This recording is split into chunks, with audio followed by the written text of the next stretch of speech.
देश के लाखों एनआईएस डीएलएड डिग्री धारकों का स्वागत है आपके अपने YouTube channel MK teaching point में। सुप्रीम कोर्ट में 3 घंटे लगातार मैराथन बहस के बाद आपका फैसला सुरक्षित हुआ और फैसला सुरक्षित होने के बाद अब वेट किया जा रहा है जजमेंट का।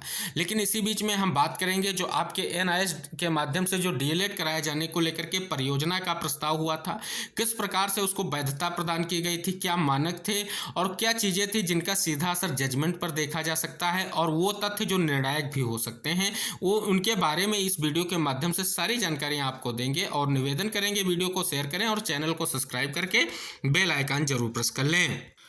आपको अवगत करा दें, एनसीटी की तरफ से जो महत्वपूर्ण ये पत्र है इसको आप एक बार देखें, जो 2 सितंबर 2017 को प्रकाशित किया जाएगा। स्पष्ट किया है इसमें अगर बात करें तो डीएलएड के लिए राष्ट्रीय मुक्त विद्यालय शिक्षा संस्थान नोएडा के परियोजना प्रस्ताव को मान्यता देने का मामला, सेवारत अप्रशिक्षित शिक्षकों के प्रशिक्षण के लिए एमएचआरडी के जो है पोर्टल के माध्यम से ओडीएल कार्यक्रम पर एनआरसी द्वारा विचार किया गया था। और बात करें एनसीटी को मानव संसाधन विकास मंत्रालय ने उनके पत्र के माध्यम से एनसीटी अधिनियम 1993 की धारा 29 के तहत निर्देश जो है प्राप्त किया गया है। बात करें तो स्पष्ट किया गया है कि 21/8/2017 और 4/9/2017 ओडीएल मोड के माध्यम से डिप्लोमा इन एलिमेंट्री एजुकेशन कार्यक्रम की मान्यता के लिए परियोजना प्रस्ताव राष्ट्रीय मुक्त विद्यालय शिक्षा संस्थान द्वारा एनसीटी मुख्यालय को प्रस्तुत किया गया। प्रस्तुत ऑनलाइन डीएलएड आयोजित करने का देश में सरकारी सहायता प्राप्त और गैर सहायता प्राप्त निजी स्कूलों में कार्यरत प्रारंभिक स्तर के सेवारत अप्रशिक्षित शिक्षकों के लिए मानव संसाधन विकास मंत्रालय के स्वयं पोर्टल के माध्यम से कार्यक्रम। और जबकि उक्त परियोजना प्रस्ताव पर एनसीटी द्वारा 19/9/2017 के आदेश द्वारा गठित एक विशेष समिति द्वारा विचार किया गया। समिति ने परियोजना पर विचार किया और पाया कि एनआईएस कार्यक्रम संचालित करने के लिए पर्याप्त रूप से तैयार है। उसमें प्रस्ताव पाठ्यक्रम डीएलएड की आवश्यकता को पूरा करता है। एनसीटी का जो ओडीएल आप सभी लोगों के लिए कार्यक्रम चला और कहीं ना कहीं एनआईएस को लेकर के उसके बारे में सारी चीजें स्पष्ट की गई हैं। और बात करें एनसीटी अधिनियम 1993 की धारा 29 के तहत मानव संसाधन विकास मंत्रालय के उपयुक्त निर्देशों के मद्देनजर विशेष समिति की सिफारिशों पर विचार करने के बाद एनसीटी के अध्यक्ष ने एनसीटी के खंड 12 के तहत अपनी शक्तियों का प्रयोग करते हुए यानी मान्यता मानदंड और प्रक्रिया विनियमन 2014 एनसीटी मुख्यालय के पत्र संख्या एनसीटी जो है कहीं ना कहीं दिनांक 21/9/2017 और 22/9/2017 के माध्यम से एनसीटी में निम्नलिखित प्रावधानों को छूट दी गई। यह सुनिश्चित करने के लिए कि विनियम 2014 की आरटी अधिनियम 2009 को संशोधन करने के लिए एमएचआरडी के निर्देशों पर विधिवत पूरा किया जाए। बात करें उन महत्वपूर्ण पॉइंट्स की, पहला पॉइंट आपका है कि एनसीटी एप्लीकेशन पोर्टल पर आवेदन ऑनलाइन जमा करने से संबंधित कोई प्रावधान। दूसरा आपका कार्यक्रम की अवधि से संबंधित कोई प्रावधान, ताकि इसे 2 साल के बजाय 18 माह का जो है समय किया जा सके। 6 महीने की इंटर्नशिप की आवश्यकता 18 महीने की अवधि के भीतर समाहित किया जा सके।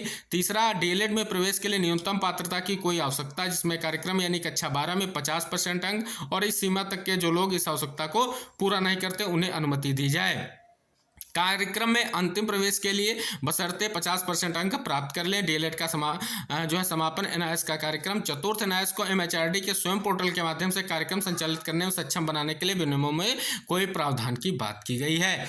आगे बढ़ करके बात करें तो स्पष्ट किया गया है कि 11 लाख अप्रशिक्षित शिक्षकों को सेवा प्रदान करने के लिए सक्षम बनाने में अध्ययन केंद्रों की संख्या और प्रकृति निर्धारित करने में कोई प्रावधान। अगर बात करें तो एमएचआरडी के निर्देशों के अनुसार एनआईएस के कर्मचारियों द्वारा संचालित अध्ययन केंद्रों को संचालित करने की अनुमति दें, ताकि एनआईएस जो है 31/3/2019 तक 11 लाख की संख्या में शिक्षकों को प्रशिक्षण पूरा कर सके। सातवें, डीएलएड में प्रवेश क्षमता को प्रतिबंधित करने वाले विनियमों में कोई प्रावधान जो ओडीएल कार्यक्रम के लिए हो। और बात करें 8वीं, चूंकि देश के लगभग सभी राज्यों केंद्र शासित प्रदेश अप्रशिक्षित शिक्षकों को प्रशिक्षित करने की प्रक्रिया में शामिल, इसलिए अलग अलग राज्य केंद्र शासित प्रदेशों के लिए अनापत्ति प्रमाण पत्र मांगने की कोई आवश्यकता नहीं होगी। 9वीं है, उपरोक्त छूट के अलावा एनआरसी नियमित की शर्तें लगाने पर विचार किया जा सकता है। परियोजना की पूरी अवधि के दौरान जो है यादृच्छिक आधार पर वरिष्ठ एनआईएस कर्मियों या उद्देश्य के लिए तैनात किसी एजेंसी द्वारा केंद्र के निरीक्षण के तंत्र के माध्यम से कार्यक्रम का निरीक्षण निगरानी की जाएगी। 9 महीने में कम से कम सभी राज्यों को कवर किया जा सके, ऐसे निरीक्षणों की रिपोर्ट एमएचआरडी को प्रस्तुत करनी है। अब बात कर लें आगे बढ़ करके कि स्पष्ट किया गया है और जबकि उपरोक्त सभी तथ्यों और आंकड़ों पर विचार करने के बाद एनआरसी पर विचार किया जाएगा। मामले मामले ने अपने 275 भाग 3 में निर्णय लिया कि राष्ट्रीय मुक्त विश्वविद्यालय संस्थान NIS नोएडा को डीएलएड के लिए मान्यता प्रदान की जाए। कार्यक्रम के लिए MHRD के स्वयं पोर्टल के माध्यम से NCT अधिनियम 1993 की धारा 14 और NCT विनियमन 2014 के खंड 7 के तहत सेवारत अप्रशिक्षित शिक्षकों और प्रशिक्षण नियम की शर्तों पर पूरा किया जाए। पहला आपका है उक्त पाठ्यक्रम की अवधि 6 महीने की इंटर्नशिप सहित 2 वर्ष के बजाय 18 माह की जाए। द्वितीय डीएलएड में प्रवेश के लिए न्यूनतम की अर्हता की आवश्यकता यानी कक्षा 12 में 50% अंक की बात की गई। और बात करें इसी में आगे बढ़ करके कि यहाँ पर स्पष्ट रूप से कि जो भी चीज़ें हैं उसमें 11 लाख जो है कहीं ना कहीं अप्रशिक्षित जो शिक्षक उनको प्रशिक्षण दिया जाए। और जो सबसे बड़ी बात यहाँ पर स्पष्ट की गई है वरिष्ठ लोगों के लिए, उसमें भी सारी चीज़ें स्पष्ट की गई हैं। आगे इसी में स्पष्ट किया गया है कि एनसीटी की जो है 2014 के खंड 12 के तहत छूट के अलावा एनसीटी अधिनियम विनियम 2014 के प्रावधान जो है यहाँ पर लागू किए जाएंगे। सारा कुछ इसमें आप सभी साथी देख सकते हैं कि किन धाराओं को स्पष्ट किया गया था जब एनसीटी द्वारा डीएलएड के लिए मान्यता मानदंड और प्रक्रिया को निर्धारित किया गया था। सारा कुछ आप सभी साथी देख सकते हैं। जबकि बीएड वाले शिक्षकों के प्रशिक्षण के लिए एमएचआरडी के स्वयं पोर्टल के माध्यम से 6 महीने जो है ओडीएल कार्यक्रम के राष्ट्रीय मुक्त विश्वविद्यालय शिक्षा नोएडा के परियोजना प्रस्ताव को मान्यता देने का जो मामला है और सरकार के प्राथमिक स्तर 1 से 5 में योग्यताएं शिक्षण कक्षाएं सरकार एनआरसी में सहायता प्राप्त निजी किया जाए और एनआरसी की निगरानी इस पर होगी। ये सारी चीज़ें यहाँ पर जो है कहीं ना कहीं स्पष्ट की गई हैं। बात किया गया है कि एनआईएस को एमएचआरडी निर्देशों के अनुसार कर्मचारियों द्वारा संचालित अध्ययन केंद्रों में संचालित करने की अनुमति जो है कहीं ना कहीं ताकि एनआईएस 31/3/2019 तक इन सभी शिक्षकों का प्रशिक्षण जो है पूरा कर सके। तो सारा कुछ स्पष्ट किया गया है। और बात कर लें तो कहीं ना कहीं ये जो है परमिशन एनसीटी ने बहुत ही महत्वपूर्ण तरीके से ग्रांट की थी, जिसमें सारी चीज़ें आप देख सकते हैं। पूरा का पूरा ये जो है जब मान्यता और मानक बनाए गए थे उसमें सारी चीज़ें स्पष्ट की गई हैं कि 11 लाख के जो अप्रशिक्षित शिक्षक हैं विभिन्न राज्यों के शासित प्रदेशों में, उनके लिए जो है ये कहीं ना कहीं मानक बनाए गए थे। और जो आपकी शिक्षा अधिकार अधिनियम 2009 आया था उसमें स्पष्ट रूप से जो अप्रशिक्षित शिक्षक थे उन पर को जो है एक कक्षा 1 से 8 तक उनको जो कहीं ना कहीं प्रशिक्षित करने के लिए ये चीज़ें बनाई गई थी। तो कहीं ना कहीं देखें तो एमएचआरडी मंत्रालय के निर्देश पर बड़ा निर्णय लिया गया था एनसीटी के माध्यम से और प्रशिक्षण प्रदान किया गया था। अब सबसे बड़ी बात यह है कि 2019 तक प्रशिक्षण कंप्लीट कराना था। और बात यह है कि 2019 के बाद से ही मुद्दा स्टार्ट हुआ जब उनको प्रशिक्षण प्राप्त हुआ तो उन्होंने स्पष्ट रूप से मांग की सर्वप्रथम कि हमें प्राथमिक शिक्षक भर्ती में मौका दिया जाए, जिसमें 3 राज्यों में त्रिपुरा हो गया आपका और बिहार हो गया और उत्तराखंड में ये मुद्दे जो है हाईकोर्ट तक पहुंचे।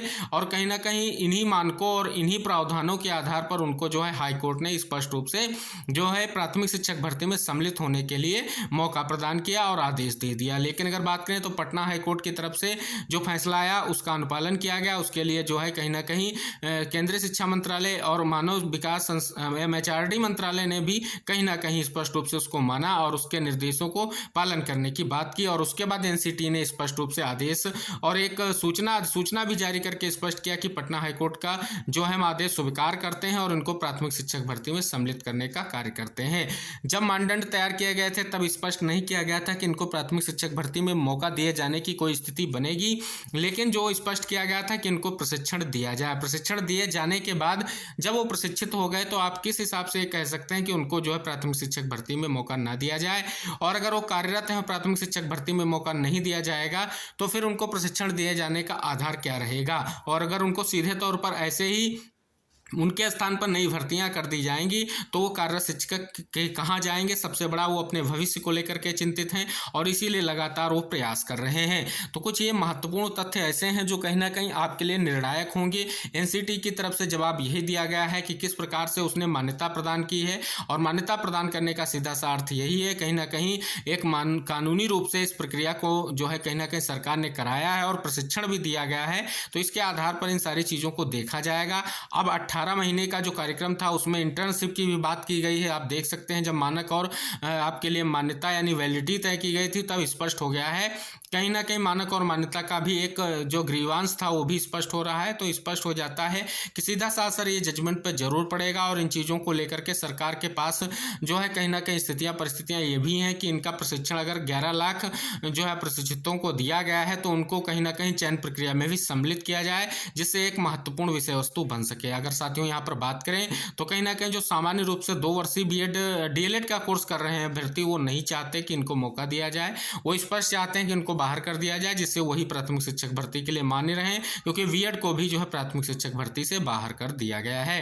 तो एनआईएस डीएलएड के लिए महत्वपूर्ण जानकारी आपको हमने अवगत इसलिए कराई है क्योंकि जो भी महत्वपूर्ण तथ्य हैं निकल कर सामने आ रहे हैं आपके लिए वो महत्वपूर्ण है, उनके बारे में हम लगातार अवगत कराते हैं, जो कहीं ना कहीं आपके लिए एक महत्वपूर्ण तथ्य भी हैं और चुनौतियां भी हैं कि आपके लिए ये जो है कहीं ना कहीं आगे आपके लिए महत्वपूर्ण निष्कर्ष निकल कर सामने आएगा। और कहीं ना कहीं सुप्रीम कोर्ट उस फैसले के लिए पहुंच चुका है जो कहीं ना कहीं आपके लिए अंतिम भी हो सकता है, क्योंकि इसके बाद जो है कहीं ना कहीं आपके रिव्यू के अलावा कोई स्थितियां शेष नहीं बचती हैं। लेकिन बात करें तो कहीं ना कहीं डीएलएड के लिए अभी हताश, परेशान, निराशा वाली कोई बात नहीं है। सुप्रीम कोर्ट का फाइनल जजमेंट आएगा और फाइनल जजमेंट में डीएलएड के लिए विशेष प्रावधान जरूर होंगे।